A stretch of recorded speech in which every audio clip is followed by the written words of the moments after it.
सीमापुरी में चाकू से गोद कर की युवक की हत्या, पुलिस ने 2 आरोपियों को किया गिरफ्तार। पुरानी रंजिश की वजह से की गई हत्या, पुलिस मामले की जांच में जुटी।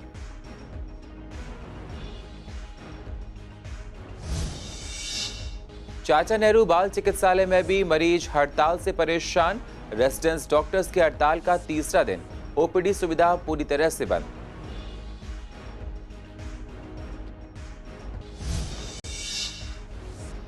पूर्व दिल्ली में 50% सीटों की कैपेसिटी के साथ खुल रहे हैं रेस्टोरेंट मालिकों का कहना कि ग्राहक कम आने से हो रहा है घाटा।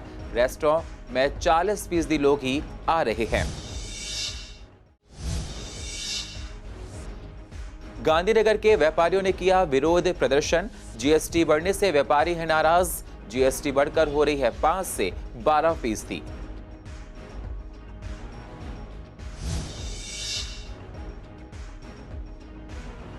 और पूर्व दिल्ली में ऑड इवन के तहत दुकानदारों को हो रही हैं तमाम परेशानियां। दुकानदारों का कहना, बिक्री के समय दुकान बंद करने का समय होता है और नाइट कर्फ्यू लगने से बिक्री हुई कम।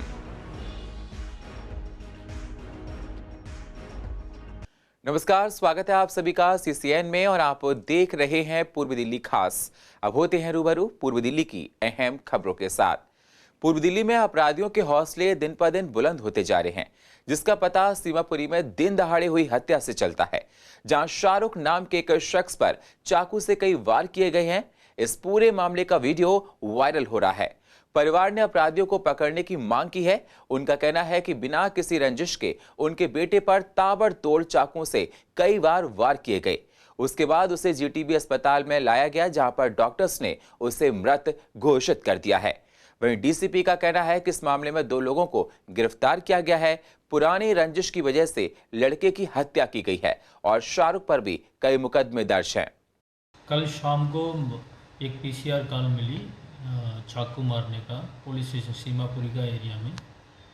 उसके बाद जो इंजर्ड है उनको घर वाला ने उनको जीटीपी हॉस्पिटल लेके जाके इनका एडमिट किया है। वहाँ डॉक्टर ने इसको ब्रॉड डेड डिक्लेयर किया है। तुरंत पुलिस टीम ने मौके पे विजिट किया है, हॉस्पिटल भी विजिट किया है। वहाँ देखा जो इंजर्ड है उनको आइडेंटिफाई किया है। उनका नाम शाहरुख है। पता चला है ये बैड कैरेक्टर है, सीमापुरी थाने का एरिया का है। इनके खिलाफ कई सारे मुकदमा है, पिक पॉकेटिंग, स्नैचिंग का है।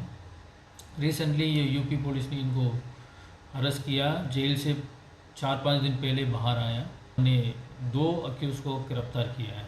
जुबेर को गिरफ्तार किया है, आदित्य को गिरफ्तार किया है। इनका इंट्रोगेशन में पता चला है जो शाहरुख है, इनको ये जो अक्यूज्ड है जुबेर है, इनकी सिस्टर के साथ एक अफेयर था। उसी में जुबेर नाराज़ है, उनका परिवार भी नाराज़ था। सो उसी इशू को लेकर वो दोनों के बीच में मनमुटाव पहले से चल रहा था। खाना खा के गया, ना धो के गए वो अच्छे से। इन्होंने पीछे से पब्लिक भेजी, उसके साथ दूसरी गली में घेर लिया। वहाँ राशन बढ़ रहा, पूरी बड़ी तरह चक्कों से गोता। काम करता है मेरे साथ में, उनने बताया कि भाई तुम्हारे भाई के साथ में मार दिया। मैं गया वहाँ पे, मैंने उसको देखा तो मैंने वो ऑटो लिया था। मैं गोल चक्कर पे भगता हुआ गया। गोल चक्कर पे तो ऑटो लाया, मैं ऑटो लेके मैं वहाँ पे पहुँचा तो वहाँ से ले जा चुके थे उसे। मारने वाले 3-4 जने थे। हाजी सफीक और उसका लड़का जुबेर और उसका पूरा परिवार था। 4-5 जने थे। मेरे से कपड़े वपड़े प्रेस करवा के अच्छे से पहन के गए हैं। वो निकल के बस गली से बाहर निकले होंगे, उस गली में पहुंचे होंगे, उनके छुरियां मार दिया। आज चेहरा पहचानने की वो इन लगी, भगा दिया। 500-600 लोग थे हमारी गली में। हमारी गली में राशन बढ़ता है। सीमापुरी का मंडी वाली जगह, वहाँ से मैं अपने भाई को उठा के ले गया था। मैंने देखा भाई की वो चल रही थी सांसें, तो मैंने देखा, ऑटो करा मैंने, फिर ऑटो में ले गया जिप्सी में ले जाने के बाद कहीं पे दम तोड़ दिया। पिछले 1 महीने से नीट पीजी काउंसलिंग में हो रही देरी से नाराज रेजिडेंस डॉक्टर्स हड़ताल कर रहे हैं। रेजिडेंस डॉक्टर्स की हड़ताल अब चाचा नेहरू बाल चिकित्सालय तक पहुंच चुकी है। रेजिडेंस डॉक्टर्स की हड़ताल अब चाचा नेहरू बाल चिकित्सालय तक पहुंच चुकी है। चाचा नेहरू बाल चिकित्सालय में भी रेजिडेंस डॉक्टर की हड़ताल को भी आज तीसरा दिन है। चाचा नेहरू की ओपीडी की सुविधा हड़ताल के कारण से बंद कर दी गई है और इमरजेंसी में सिर्फ उन मरीजों को देखा जा रहा है जिनकी कंडीशन काफी सीरियस है। हड़ताल की वजह से बच्चों के पेरेंट्स बिना इलाज के ही वापस लौट रहे हैं।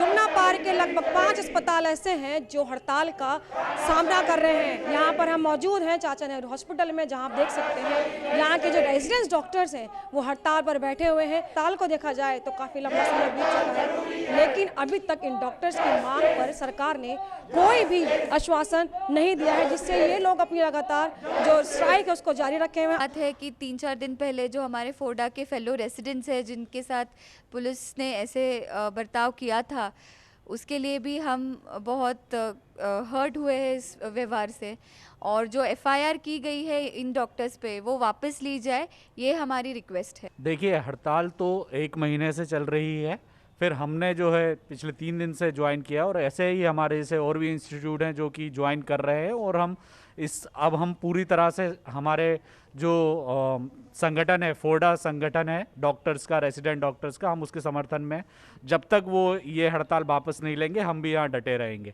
अभी हमारा तीसरा दिन है, आज का मिला के तीसरा दिन है। बाकी हम सारी सुविधा दे रहे हैं, हमारी इमरजेंसी, पीआईसीयू, एनआईसीयू जितने भी सिक बच्चे हैं उसकी हम सुविधा दे रहे हैं। बाकी ओपीडी में हमने स्ट्राइक रखा है तो हम अपना इन्वॉल्वमेंट नहीं कर रहे हैं। बच्चे जब हुआ तो रोया नहीं, इसको इलाज प्राइवेट से चला रहे थे। अब कोई बोला जो वहाँ ले जाओ चाचा नेहरू में अच्छा इलाज होगा, अब यहाँ आए तो बोले बंद है, डॉक्टर हड़ताल पे है। अब कुछ नहीं, अब क्या करें यहाँ, और जब हड़ताल में बैठे होंगे तो अब कभी और आएंगे। सब मना कर रहे हैं कि जो बच्चे भर्ती हैं ना अंदर सिर्फ उनको दिया जा रहा है, लेकिन बाहर से किसी को भी भर्ती नहीं लिया जा रहा। इस हड़ताल का सीधा असर मरीजों पर पड़ रहा है, मरीजों को लगातार जो है सामना करना पड़ रहा है परेशानियों का। कैमरा पर्सन ललित कुमार के साथ सोम्य शर्मा, CCN। ओमिक्रॉन के बढ़ते खतरे को देखते हुए न्यू ईयर की सारी तैयारियां फीकी पड़ गई हैं।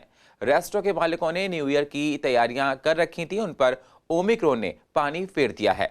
रेस्टोरेंट के मालिकों का कहना है कि 40% ही लोग रेस्टोरेंट में आते हैं, जिससे हमें घाटा हो रहा है। आपको बता दें, दिल्ली सरकार ने येलो अलर्ट जारी कर रखा है, जिसकी वजह से रेस्टोरेंट में 50% सीटिंग कैपेसिटी के साथ लोग बैठ सकते हैं।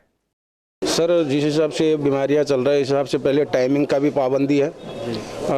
नुकसान तो होगा ही, अब क्या करें, इसका बीमारी का भी पालन करना बहुत ज़रूरी है। अब तो 40% ही लोग आते हैं, 40% लोग ही मतलब रह गए। कस्टमर भी अब थोड़ा घबराता है आने में, क्योंकि बीमारी के चलते, इसलिए लॉस तो है ही। देखो, तैयारियां तो हमने पूरी की थी, स्टॉक करके रखा था कि मार्केट खुली रहेगी, लेकिन अचानक ये 3 दिन से जो डिसीजन आया है, कभी 11 बजे होता है, कभी 10 बजे हो जाता है, अब 8 बजे हो गया है, लेकिन वो वॉक इन कस्टमर तो नहीं आ रहा है।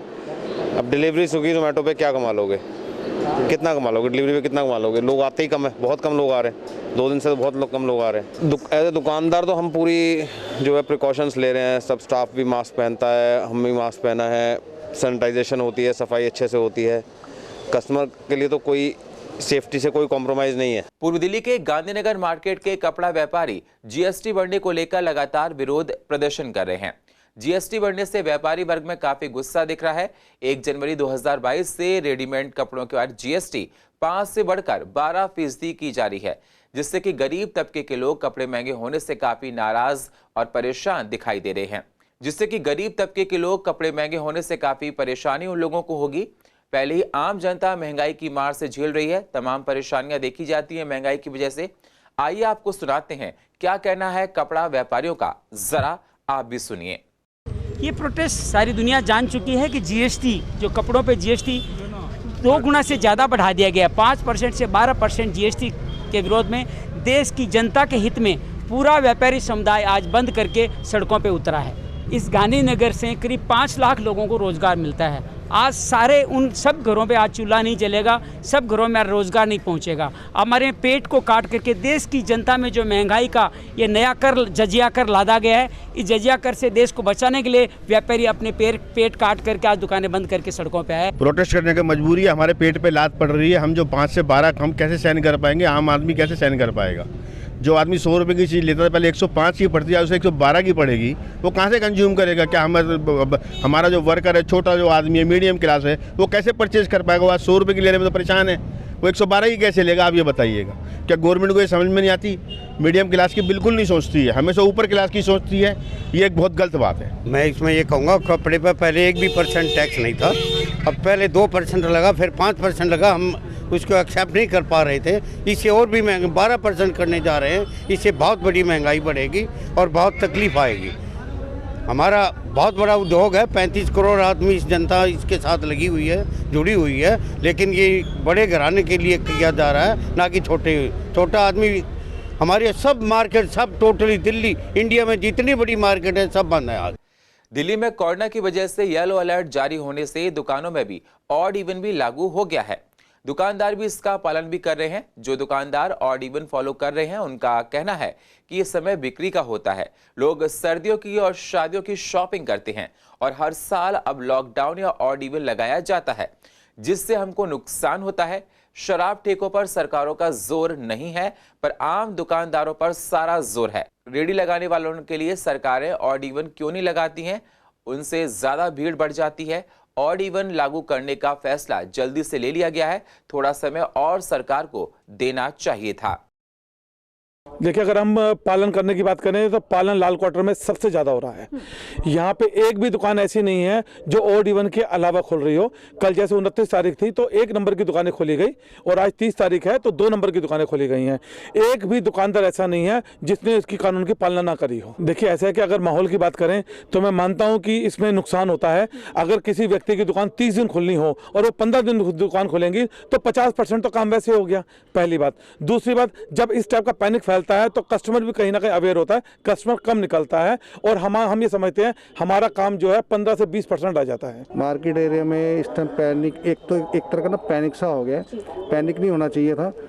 फिर भी हमारे जो मार्केट एसोसिएशन के लोग हैं बहुत समझदार हैं, उन्होंने अपने आप ही ऑड इवन के हिसाब से अपनी दुकानों का शटर डाउन करके, एक ने खोला एक ने बंद करा, ऐसे करना शुरू कर दिया और मास्क के और सैनिटाइज पूरा प्रिकॉशन ले रहे हैं। वो इतना पैनिक नहीं करना चाहिए था। अभी थोड़ी सख्ती करते थे, मास्क के ऊपर चलान काटते और सख्ती करते थे। टाइमिंग करा था इन्होंने 9-8 बजे तक, वो सही था, लेकिन ऑड इवन अभी नहीं करना चाहिए था। ऑड इवन सिर्फ कुछ ही चुनिंदा दुकानदार हम जैसे लोग पालन कर रहे हैं अपनी मार्केट में, परंतु आप ऑल ओवर और मार्केट्स में जाके देखिए कहीं पालना नहीं हो रही।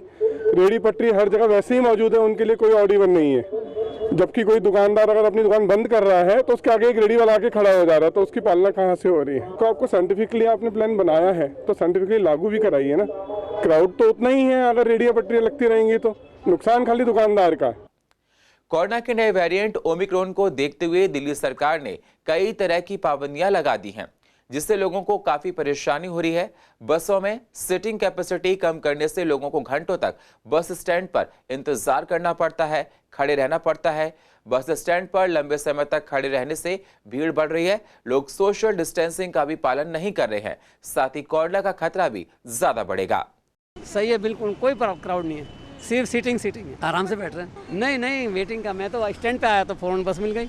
आगे देखो जैसे होगा देखा जाएगा। मतलब बंदों के हिसाब से बैठने दे रहे हैं, वेट तो करना पड़ेगा ही। जब बसें आ तो रही है लेकिन सीटों के हिसाब से बैठाएंगे ना, फिर सीटिंग जैसे होगी उस हिसाब से ही बैठाएंगे। बीमारी तो हो सकती है, तो पब्लिक के साथ देना पड़ेगा ना। किसी में 50% है और किसी में है 90% समथिंग कुछ है। तो परेशानी तो हो ही रही है, जाहिर सी बात है। आधे घंटे से बैठे पड़े हैं, आ ही नहीं बस, तो परेशानी तो हो ही रही है। बहुत दिक्कतें हो रही मैडम, बहुत भी दिक्कतें है। सुबह आने के बाद रोकता नहीं कोई बसे और 20-30 रुपया देना पड़ता है, तब जा कर के रिक्शा से ड्यूटी आना पड़ता है। हाँ, आ जाने का भी यही। अब गरीब आदमी कहाँ से इतना 8,000-9,000 पाने वाला कहाँ से? ये परसों से ज़्यादा हो रही है। अभी तो यही 17 आदमी कहते बैठाते हैं, 17वां में भी 15 ही बैठा रहे हैं, फिर भी खाली लेके बसे जा रहे हैं, फिर भी नहीं कोई बैठे। नहीं, अभी कहाँ रोके, आपके सामने नहीं रोके। कोरोना के कारण से लोगों को काफी नुकसान हो रहा है। शादियों के सीजन में अब फिर से बैंकेट हॉल वालों पर कोविड के कारण से गाज गिरी है। बैंकेट हॉल वालों ने कहा कि 2 साल से यही चल रहा है, साथ ही सरकारें हमें किसी टैक्स में कोई छूट नहीं देती हैं। एक बैंकेट से कई परिवार जुड़े होते हैं, जिससे उनको भी दिक्कत आती है। लेबर को भी हमें पैसे देने होते हैं, वहीं जिनकी बुकिंग्स है वो हमें रिफंड मांगते हैं। सरकार को इस बारे में सोचना चाहिए। समस्या तो मैडम पूरी आ गई है, सारी गाज ही बैंकेट हॉल पे गिरती है। जहाँ जब भी कोई काम शादी का सीजन चालू होने लगता है तभी गाज गिर देते हैं बैंकेट हॉल पे। ये करते हैं लोग, लॉकडाउन लगा रहे हैं जो भी लगा रहे हैं, आप गैदरिंग कम कर देते, ये एकदम गैदरिंग बढ़ा भी एकदम देते हैं और घटा भी एकदम देते हैं। आपने अपने मेहमानों को, गेस्टों को कार्ड बांट दिए, सब कुछ बांट दिए, फिर एकदम ही ये गैदरिंग घटा देते हैं। गैदरिंग क्या घटाई, बंद ही कर देते हैं। नुकसान तो पूरा नुकसान ही है। अभी तक तो पिछले 2 साल से नहीं, अभी तक उभरे हम ना। इनके बिजली के बिल दे के हम भर रहे हैं, इनके होस्ट टैक्स दे रहे हैं, इनके कन्वर्जर चार्ज दे रहे हैं, हर चीज़ दे रहे हैं। किस चीज़ में हमें छूट देते हैं ये?